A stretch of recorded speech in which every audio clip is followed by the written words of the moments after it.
When I found a hidden tube of lube under my husband's car seat, I didn't scream. I didn't even cry.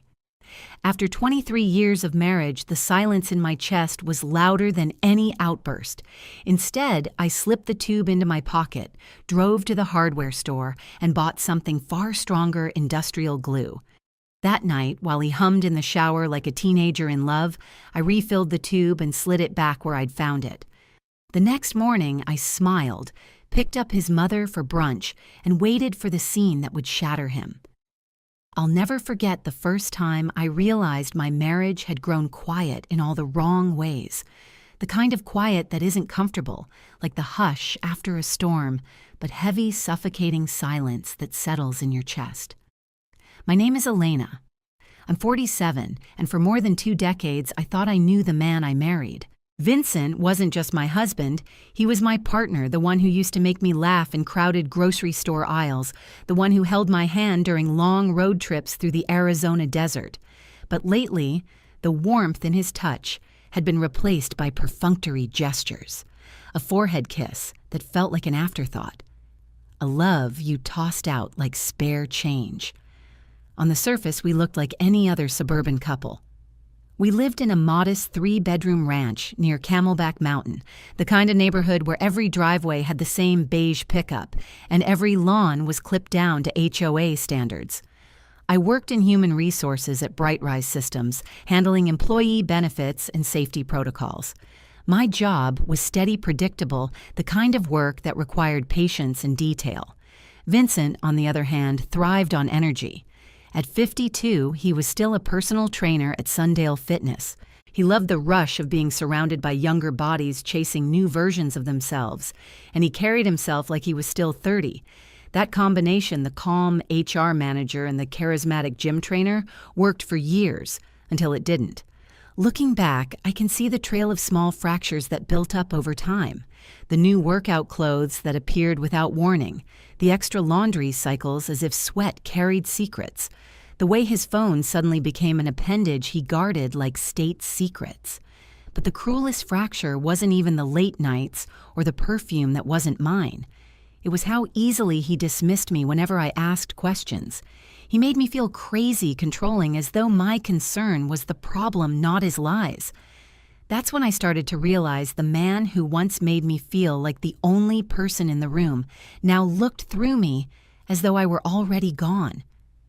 The strange thing about betrayal is how ordinary the days around it look. I still brewed coffee every morning at 8. I still drove to work under the scorching Phoenix sun, the heat waves rising off the asphalt.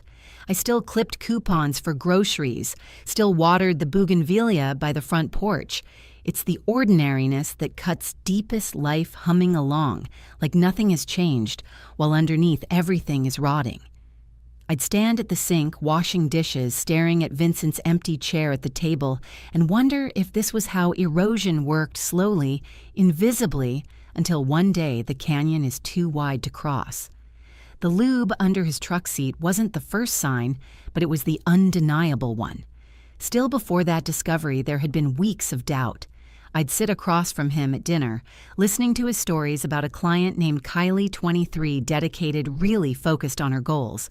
I'd nod, chew my food, and smile politely, while inside me, something tightened. I'd been secure once, proud even that my husband turned heads at the gym. But security becomes a thin blanket when you're freezing. I started scrolling through Instagram late at night, searching her name, seeing her gym selfies, her coy captions, and the shadow of Vincent's hand steadying her form. The proof was right there, but he still swore I was imagining things. At first, I told myself maybe this was just midlife restlessness.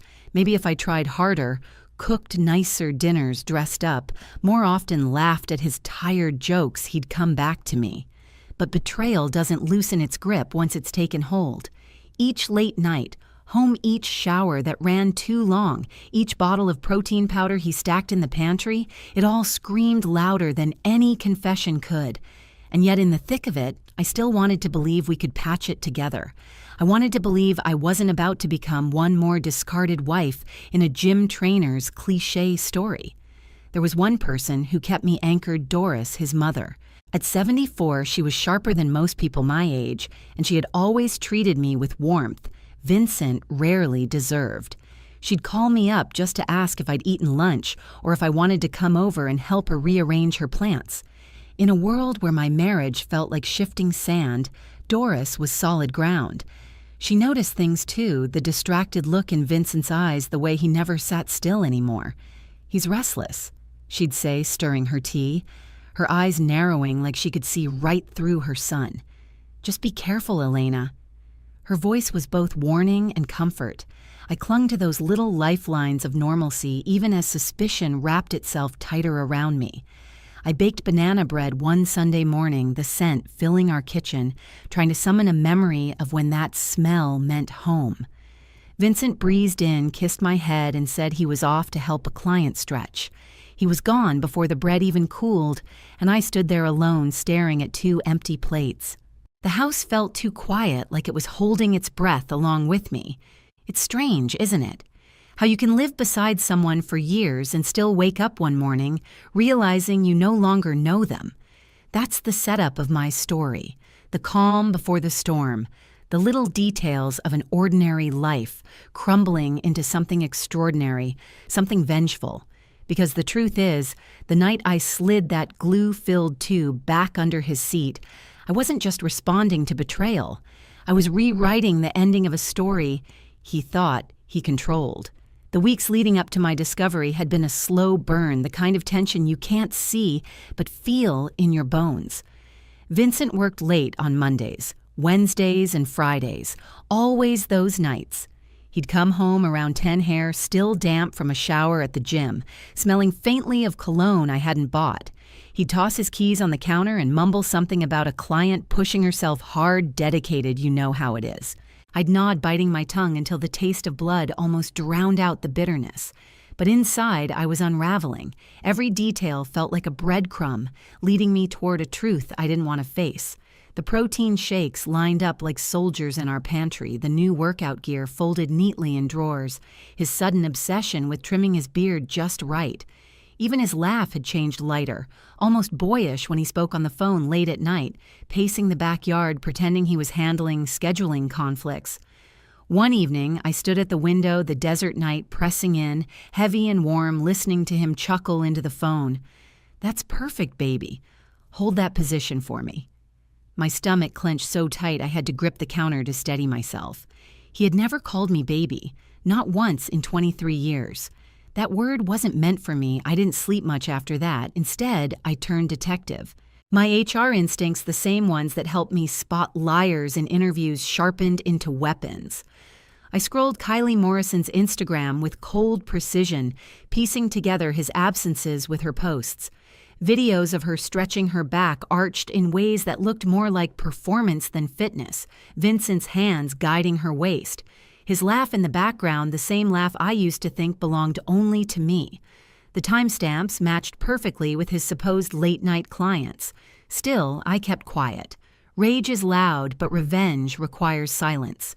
I started watching him with new eyes, cataloging every move. The way he hummed when he was happy, the way he guarded his phone like it contained state secrets, the way he tried to make me feel paranoid as if gaslighting me would erase the perfume on his shirt. Each detail stacked higher a wall I couldn't climb, but knew I had to bring down. The turning point came on a sweltering Friday evening. Vincent had rushed out earlier than usual, claiming an emergency session. The house was too still without him, the air conditioner groaning against the heat. I wandered into the garage, restless, and that's when I saw it. His truck door hung slightly open like an invitation. My pulse quickened. I slid into the driver's seat, the leather sticky from the day's sun, and searched.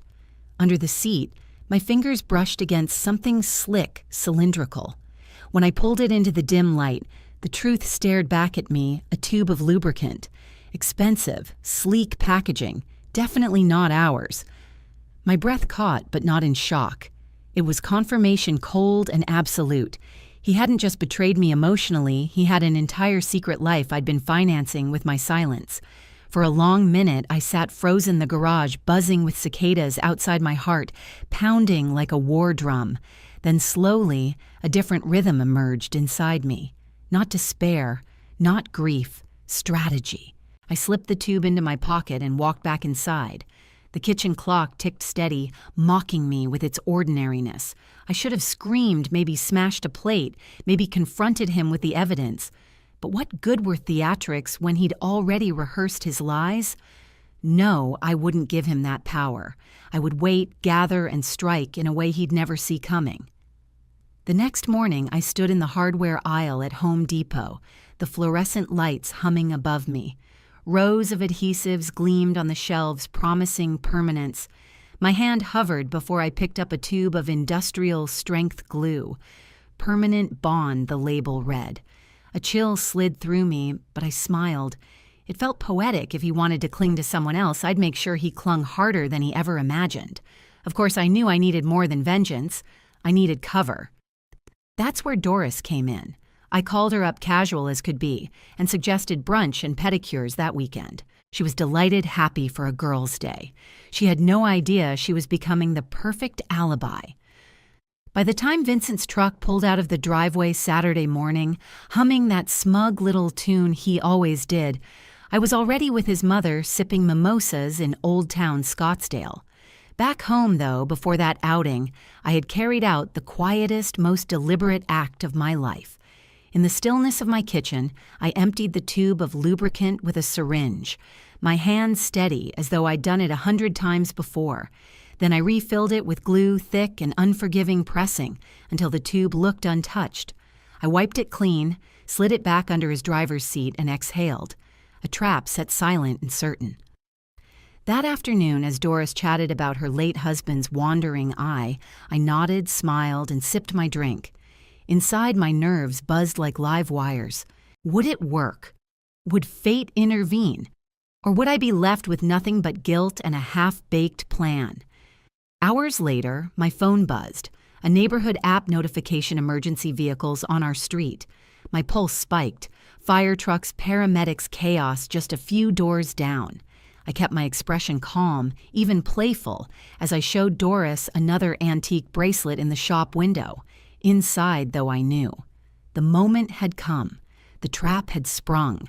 The turning point wasn't just discovering that tube under his seat.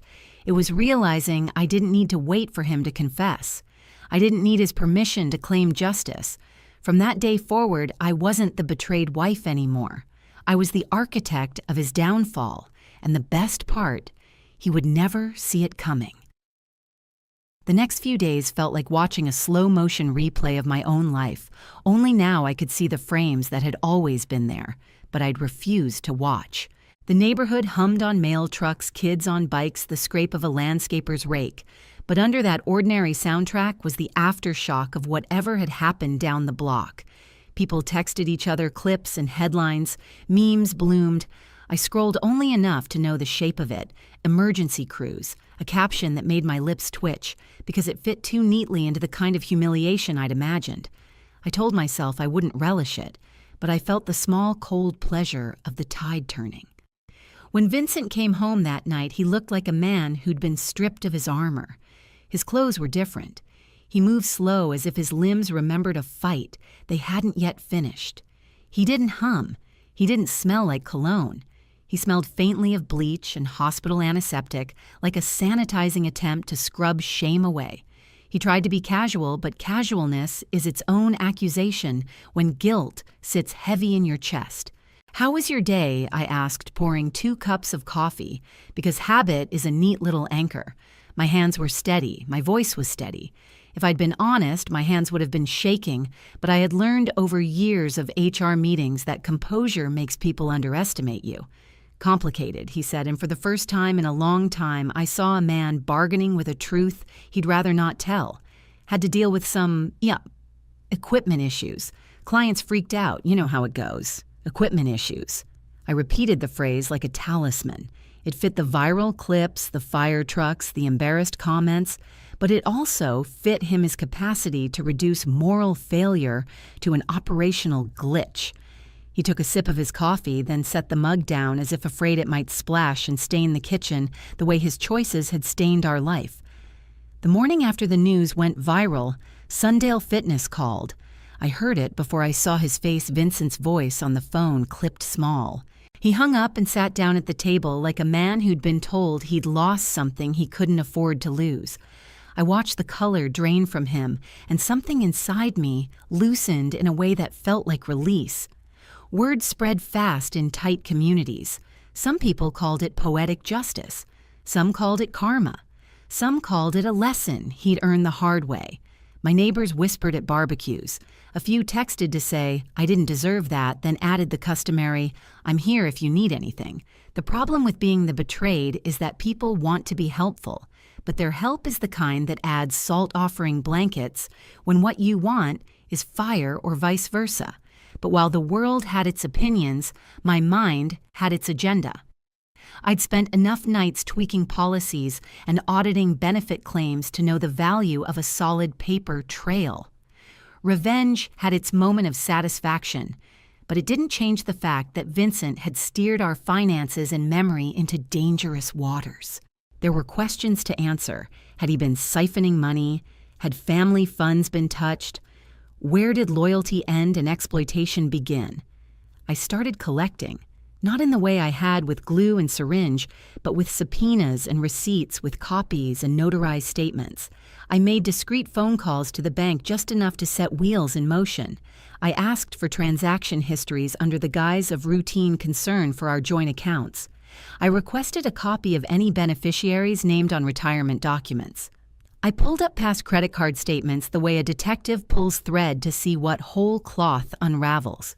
In the meantime, I arranged a meeting with an elder law attorney I found by the recommendation of a woman at my church who'd once been widowed and wary. Her office smelled of paper and tea, and the kind of warmth that comes from people who have seen others bite and survive.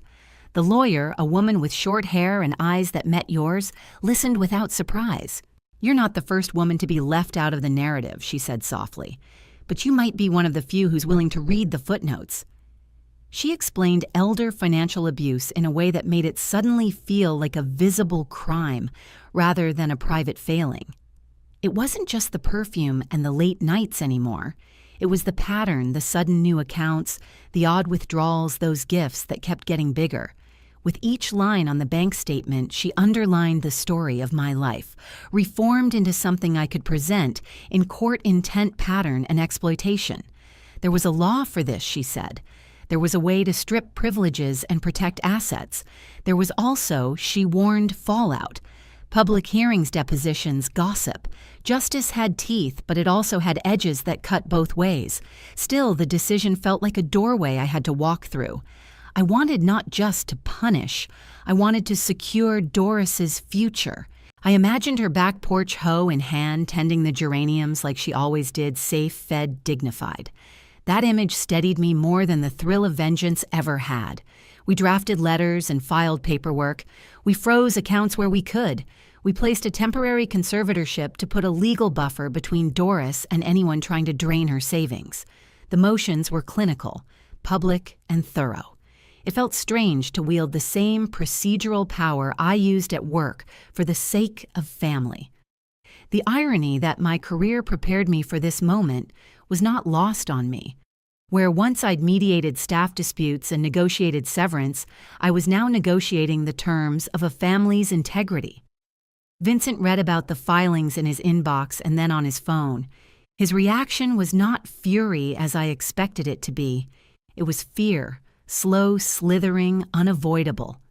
Men like him are used to controlling narratives.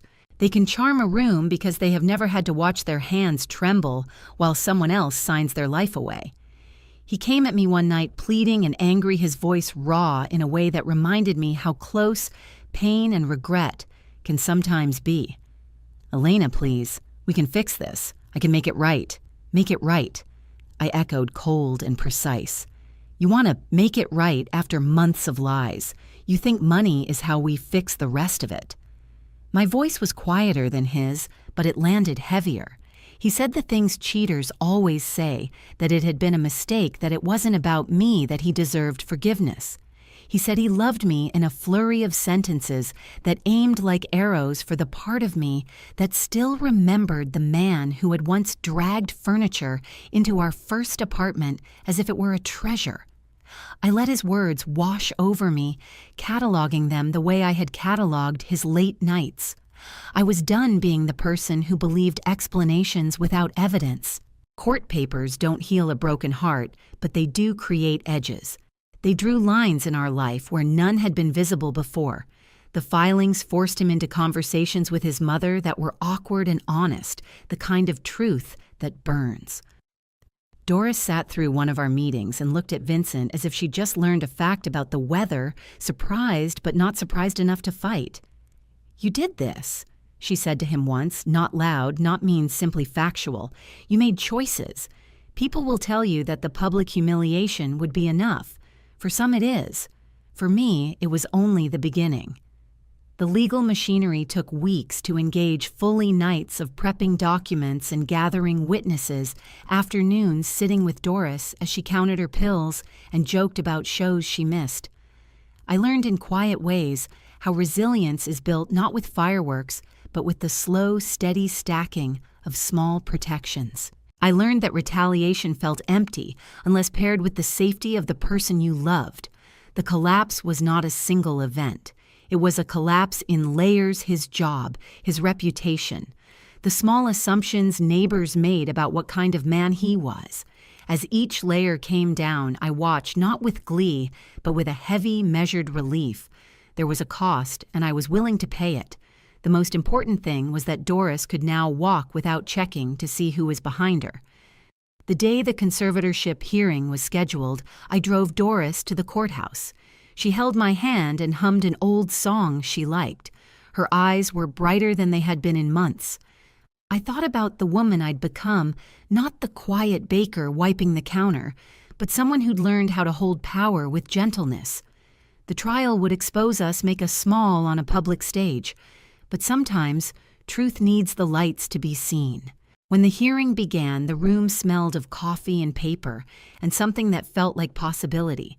I sat beside Doris, my fingers linked with hers, and for the first time since finding that tube under his seat, I felt like I was moving towards something that mattered more than revenge. I had replaced humiliation with protection, and the two felt very different. The day Vincent returned from his so-called trip was the day everything I had been planning came to the surface.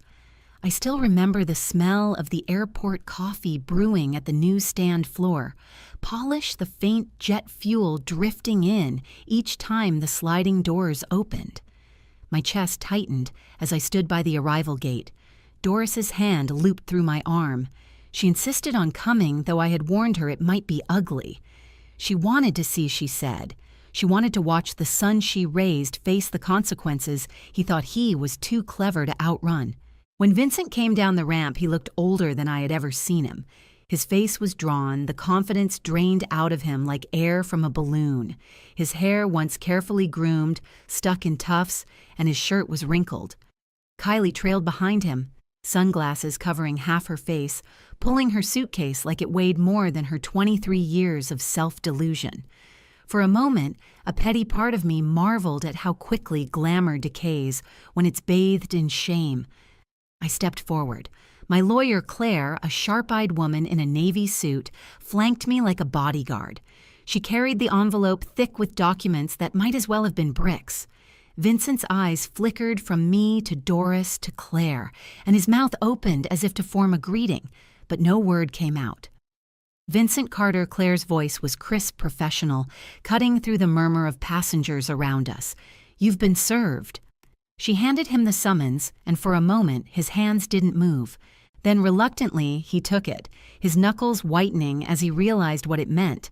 I saw the twitch in his jaw, the way he clenched his teeth like he wanted to grind the paper to dust. Kylie tilted her head, confused. "What's that?" she asked, her voice brittle. "Nothing you need to worry about," Vincent muttered, but his face betrayed him. "Actually," I said, stepping closer so only they could hear, "it's everything you need to worry about. Financial exploitation, elder abuse, fraud. Words you probably thought I'd never use. But here we are." His eyes widened, a mixture of fear and disbelief. "Elena, come on. Not here." His voice dropped to a whisper, pleading. "We can talk at home." "There is no home," I replied evenly. "Not for you, not anymore." The words hit him harder than the summons. For a moment he looked like he might reach for me, like old reflexes could save him. But Doris's voice cut through before he could move. "Don't touch her." Vincent froze, his eyes snapping to his mother. Doris stood straighter than I'd ever seen her frame, small, but her presence towering. Her voice carried years of patience, disappointment, and finally judgment. "I told you once, Vincent, you make choices, and choices have prices." The crowd around us began to notice. People slowed their pace, eyes darting to the scene. A man in a ball cap muttered, "Damn, that's cold." Someone else whispered, "Isn't that the trainer from Sundale, saw him online?" The hum of gossip swirled like static closing in. Vincent's shoulders hunched, his head bowing under the invisible weight. "Elena," he tried again. "You don't understand. He jerked his chin toward Kylie. "She made me feel alive again. You and I, we were distant, and I stop." I cut in my voice sharp enough to make him flinch. "Don't you dare stand here and rewrite history like you're the victim. You lied, you stole, you humiliated the people who trusted you most, and now you're going to answer for it." Kylie's sunglasses slid down just enough for me to see her eyes flick nervously between us. She shifted her weight. The arrogance drained from her face. "I didn't know it was like this," she mumbled, clutching her suitcase tighter. "I thought you thought wrong," Doris snapped, surprising me with her fire. "You thought you could take my son's lies and build something out of them, but lies don't hold." The TSA agent nearby cleared his throat, watching carefully as if he expected the situation to erupt into something more physical. Claire gave a reassuring nod, her hand lightly on my elbow, reminding me to let the paperwork do its work. But I wanted Vincent to hear me here in front of everyone. "You always thought I was too quiet, too boring to fight back." I said, my voice steady but rising enough for those nearby to catch. "But the thing about quiet people, Vincent, is that we watch, we notice, and when we finally act, we don't miss." The murmurs around us grew louder, passengers openly staring now. Vincent's face flushed crimson sweat, dotting his forehead. His bravado was gone, replaced by panic, his eyes darting like a cornered animal. "You've ruined me," he spat, finally the venom back in his voice. "You've destroyed everything." "No," I corrected calmly. "You destroyed everything the moment you chose yourself over your family. I just pulled back the curtain so everyone could see it." Kylie tugged at his arm, whispering frantically, "Let's just go, Vincent!" But he stood rooted, the papers in his hand trembling. Claire stepped in, her tone cutting like a scalpel. "You are required to appear in court on the date specified. Any attempt to tamper with funds or intimidate witnesses will result in immediate legal action. I suggest you use the time to find representation." With that, she turned to me, signaling that our work here was done. But I lingered just long enough to let silence hang heavy between us. "Enjoy your freedom while it lasts," I whispered, my words meant for him alone, "because soon the only thing you'll have left are the consequences." As Doris and I walked away, her arm linked with mine, I felt the collective gaze of strangers on our backs. Whispers trailed behind us, pity mixing with admiration. My heart pounded, but not from fear, from release. Years of doubt, humiliation, and betrayal had crystallized into a single moment of clarity. Back at the curb, as we waited for the car, Doris squeezed my hand. "You did it," she said softly. "You gave him what he deserved." I nodded, watching taxis pull in and out, the Arizona sun glaring against the glass doors. For the first time in years, I felt taller, lighter. The power that had been drained from me by his lies had returned, reshaped into something sharper, something I could hold. Behind us, I knew Vincent was still standing there, clutching papers that spelled the end of his illusions. And for once, it wasn't my burden to carry. It was his. The courthouse smelled of paper, old carpet, and the faint sting of disinfectant. I sat beside Doris at the long wooden table, the judge's gavel tapping the room into order. Vincent sat across from us, his suit ill-fitted, his hair tamed too neatly, as if dressing respectably could erase the months of lies now lined up against him. His lawyer shuffled papers, whispered strategies, but the weight of evidence spoke louder than any defense ever could. Bank statements, social media posts, witness testimonies. Each page was another nail sealing the coffin of his credibility. When the judge read aloud the words, "financial exploitation of a dependent adult," Vincent's eyes finally dropped. For the first time, he looked not angry, not defensive, but hollow. Doris sat straighter, her fingers folded in her lap, the lines on her face etched deeper with relief than with age. She wasn't vindictive. She was tired of pretending her son hadn't crossed lines, tired of hoping he would do better. And yet she squeezed my hand under the table, as if to thank me for carrying a fight she hadn't the strength to wage alone. The ruling came swift. The money Vincent had siphoned under the guise of gifts and joint expenses was ordered returned. Doris's accounts were secured under legal protection, a conservatorship that shielded her from future manipulation. Vincent was removed as a beneficiary in her will, effective immediately. The judge's words rang clear. This court finds evidence of deliberate and sustained exploitation. Consequences are not optional, they are earned. For Vincent, it was the final undoing. His career had already collapsed after the scandal went viral. Now his financial access was severed, his name in legal records stained with abuse. He slumped in his chair, a man who once strutted through gyms and grocery aisles with a grin now reduced to someone the world would cross the street to avoid. Walking out of the courthouse, the desert sun hit me like a cleansing fire. Doris leaned on my arm, her coral-painted nails catching the light. "I can breathe again," she whispered, and I felt the words land in my chest like a benediction. It wasn't just her safety secured, it was her dignity restored. In the weeks that followed, the noise faded. Neighbors found new gossip. The internet moved on to its next scandal. But inside our house, the air felt different, lighter, freer. Doris spent her afternoons clipping roses in her garden, humming tunes she hadn't touched in years. Sometimes she'd call me over just to share tea and laughter, small rituals that tasted sweeter, now that fear no longer shadowed them. As for me, the quiet wasn't suffocating anymore. It was liberating. I realized I had spent too many years shrinking inside Vincent's shadow, tolerating his dismissals, letting him convince me that my instincts were paranoia. No more. I enrolled in evening classes exploring certification programs in elder advocacy and financial protection. If I could protect Doris, I could protect others.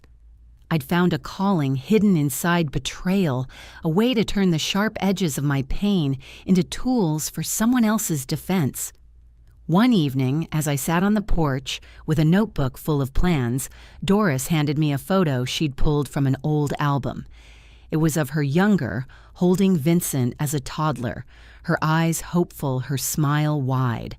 "I thought he'd be my greatest joy," she said softly. "But sometimes our children break us, and sometimes if we're lucky, someone else steps in to put the pieces back." Her words weren't bitter. They were a quiet acknowledgement of truth. I slipped the photo back into her hand and hugged her shoulders. We didn't need to say more. Justice hadn't come through shouting matches or dramatic confessions. It had come through patience, precision, and a willingness to face the storm without blinking. And in the wreckage, I discovered something more enduring than revenge, the strength to build a life where deceit couldn't breathe. Sometimes at night, when the cicadas buzz and the desert air hangs warm and still, I think about that moment at the airport, the envelope passing from my lawyer's hand to Vincent's. His face frozen, the mask cracking. It plays in my memory like a scene from a film, not because of the drama, but because of the clarity. That was the moment I stopped being a victim and became something else entirely. And every time I think about it, I smile. Not with cruelty, but with certainty. Because in the end, the only thing permanent about Vincent's betrayal was the lesson it left behind: no one gets to steal dignity without paying a price.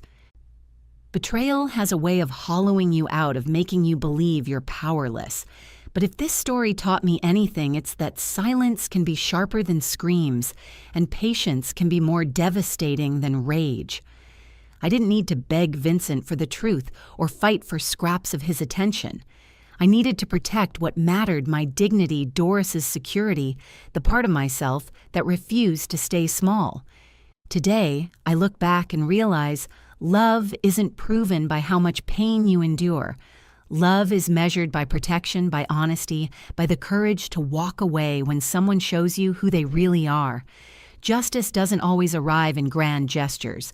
It comes in the details, in paperwork, in timing, in the strength to stand your ground when it would be easier to fold. If you're watching this and you've ever been betrayed, know this: you're not alone, and you're not powerless. You may not control what others do, but you can control how you answer. And sometimes the quietest answer is the one that changes everything. If this story struck a chord with you, share your thoughts in the comments, and don't forget to hit subscribe. You don't want to miss the next story.